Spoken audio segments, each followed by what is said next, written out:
Today is Saturday, July 22nd, 2023, and today I'm going to read 1 Kings chapter 11. And just glancing forward, I'm seeing a lot of names, and the first verse looks already like things are getting interesting, so let's just get started. But King Solomon loved many strange women, together with the daughter of Pharaoh, women of the Moabites, Ammonites, Edomites, Zidonians, and the Hittites,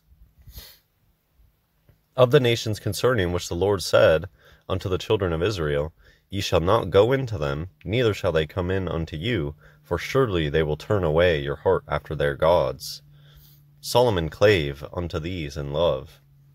And he had 700 wives, princesses, and 300 concubines, and his wives turned away his heart. For it came to pass, when Solomon was old, that his wives turned away his heart after other gods. And his heart was not perfect with the Lord his God, as was the heart of David his father. So Solomon has quite the fall from grace, blessed with things that nobody could ever imagine today, and his heart is taken away from God into idolatry. It kind of reminds me of addiction, how like so many people out there are like, oh man, that could never happen to me. And even I was the same way, where at one point in my life, that was not even a possibility. I would watch shows like, what's the Intervention, and look at the people and be like, oh man, I could never. And then I ended up being an alcoholic for a while. So verse 5, For Solomon went after Ashtaroth, the goddess of the Zidonians, and after Milcom, the abomination of the Ammonites. And Solomon did evil in the sight of the Lord, and went not fully after the Lord, as did David his father. Then did Solomon build an high place for Chemosh, the abomination of Moab, in the hill that is before Jerusalem, and for Molech, the abomination of the children of Ammon.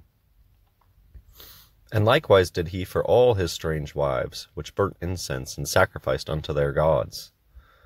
And the Lord was angry with Solomon, because his heart was turned from the Lord God of Israel, which had appeared unto him twice, and had commanded him concerning this thing, that he should not go after other gods, but he kept not that which the Lord commanded.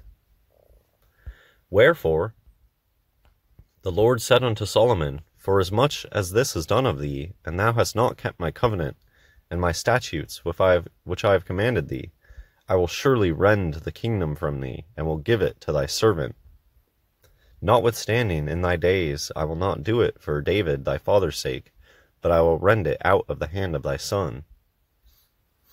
Howbeit, I will not rend away all the kingdom, but will give one tribe to thy son for David my servant's sake, and for Jerusalem's sake, which I have chosen. And the Lord stirred up an adversary unto Solomon, Hadad the Edomite. He was of the king's seed in Edom. For it came to pass, when David was in Edom, and Joab the captain of the host was gone up to bury the slain, after he had smitten every male in Edom, for 6 months did Joab remain there with all Israel, until he had cut off every male in Edom. That Hadad fled, he and certain Edomites of his father's servants with him, to go into Egypt, Hadad being yet a little child. And they arose out of Midian, and came to Paran. And they took men with them out of Paran, and they came to Egypt, unto Pharaoh king of Egypt, which gave him a house, appointed him victuals, and gave him land. And Hadad found great favor in the sight of Pharaoh, so that he gave him to wife the sister of his own wife, the sister of Tahpenes the queen.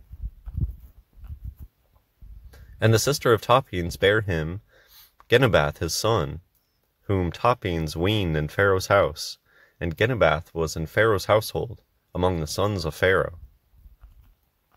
The variation among the names is always so interesting to me. Because, I mean, today, people today like to talk about how it's a melting pot or whatever. But in times past, in Bible times, there were people's children could look wildly different. Twins, there's mention in times past of twins looking wildly different.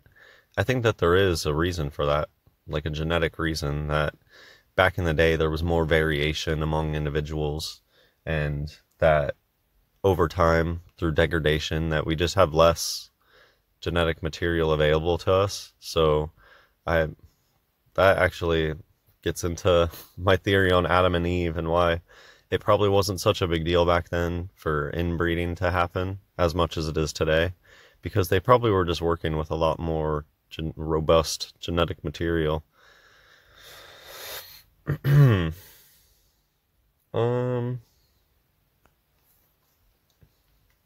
Verse 21, and when Hadad heard in Egypt and that David slept with his fathers, and that Joab the captain of the host was dead, Hadad said to Pharaoh, let me depart, that I may go to mine own country. Then Pharaoh said unto him, but what hast thou lacked with me, that, behold, thou seekest to go to thine own country? And he answered, nothing, howbeit let me go in any wise. And God stirred him up another adversary, Rezon the son of Eliada, which fled from his lord, Hadadezer king of Zobah. So I think it's interesting too, how it does give God credit for everything here, how it's saying, like, they understood then that even evil that comes upon you is sent from God and for some reason. And so it's just that's what's striking me in these.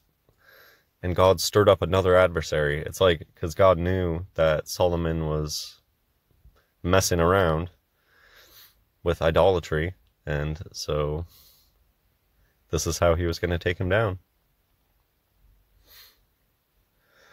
And he gathered men unto him, and became captain over a band, when David slew them of Zobah, and they went to Damascus, and dwelt therein, and reigned in Damascus. And he was an adversary to Israel all the days of Solomon, beside the mischief that Hadad did, and he abhorred Israel, and reigned over Syria. And Jeroboam, the son of Nebat, an Ephraite of Zerida, Solomon's servant, whose mother's name was Zeruiah, a widow woman, even he lifted up his hand against the king. Well, I mean, I guess by the time you're sleeping around with 700 different women, you're going to come into some issues. And, yeah, things get muddy. And this was the cause that he lifted up his hand against the king. Solomon built Milo, and repaired the breaches of the city of David his father. And the man Jeroboam was a mighty man of valor, and Solomon, seeing the young man that he was industrious, he made him ruler over all the charge of the house of Joseph. And it came to pass at that time, when Jeroboam went out of Jerusalem, that the prophet Ahijah the Shilonite found him in the way, and he had clad himself with a new garment, and they two were alone in the field. And Ahijah caught the new garment that was on him, and rent it in 12 pieces. 12 being very symbolic here. And he said to Jeroboam, take thee 10 pieces, for thus saith the Lord, the God of Israel, behold, I will rend the kingdom out of the hand of Solomon, and will give 10 tribes to thee. But he shall have 1 tribe for my servant David's sake, and for Jerusalem's sake, the city which I have chosen out of all the tribes of Israel. Because that they have forsaken me, and have worshipped Ashtoreth, the goddess of the Zidonians. Goddess worship is very interesting. It comes up so often, people wanting to worship a female goddess character, and it's often like an earth type deity. Chemosh, but I mean, it doesn't stop there. They were going into full-on polytheistic paganism here. Chemosh, the god of the Moabites, and Milcom, the god of the children of Ammon, and have not walked in my ways, to do that which is right in mine eyes, and to keep my statutes and my judgments, as did David his father. Howbeit, I will not take the whole kingdom out of his hand, But I will make him prince all the days of his life for David, my servant's sake, whom I chose, because he kept my commandments and my statutes. This here almost is like the flip side of generational curses, which I do believe in, is like a generational blessing. It's like David was so blessed that even though Solomon has turned away and just is now dealing with all sorts of perverse paganism, and I mean, he built a temple to Molech. And so this seems like to me like a generational blessing. Like Solomon couldn't screw up bad enough, but he still was blessed because David was his father. But I will take the kingdom out of his son's hand, and I will give it unto thee, even 10 tribes. And unto his son will I give 1 tribe, that David my servant may have a light alway before me in Jerusalem, the city which I have chosen me to put my name there. I also think this is Salem, Jerusalem, Salem. I think it's on purpose that they get us to not make the connection between Salem, Massachusetts, the Salem witch trials. There's a Salem as the capital of Oregon. Jerusalem. They really get us to not notice little details like that. That Salem is the same thing as Jerusalem. And there's Salems all over the place. And I will take thee, and thou shalt reign according to all that thy soul desireth, and shalt be king over Israel. And it shall be, if thou wilt hearken unto all that I command thee, and will walk in my ways, and will do that is right in my sight, to keep my statutes and my commandments, as David my servant did, that I will be with thee, and build thee a sure house, as I built for David, and will give Israel unto thee. It's like God just says, listen to me, follow me. He just wants us to do his will. And I will for this afflict the seed of David, but not forever. Solomon sought therefore to kill Jeroboam, and Jeroboam arose and fled into Egypt, unto Shishak, king of Egypt, and was in Egypt until the death of Solomon. And the rest of the acts of Solomon, and all that he did, and his wisdom, are they not written in the book of Acts of Solomon? And the time that Solomon reigned in Jerusalem over all Israel was 40 years.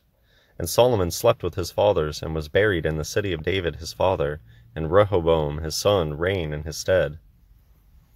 So just a few comments here at the end. The Acts of Solomon makes me think of, well, obviously the book of Acts in the New Testament, because do we have access to the book of Solomon? The Acts of Solomon? I don't think so.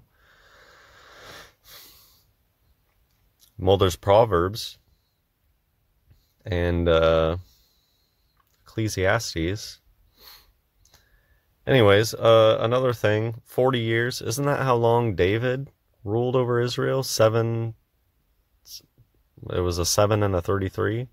So that would be something to go back and fact check. But I believe earlier in 1 Kings, it mentions how, I forget, where was the first location of Israel? Zion? For 33 years? I forget what it was, but Israel was somewhere for 7 years and then 33 years under King David. So it's just interesting to see the 40 pop up again. 40 obviously becomes important again with Jesus when he fasted for 40 days and 40 nights. Anyways, hope you enjoyed this video. God bless everyone.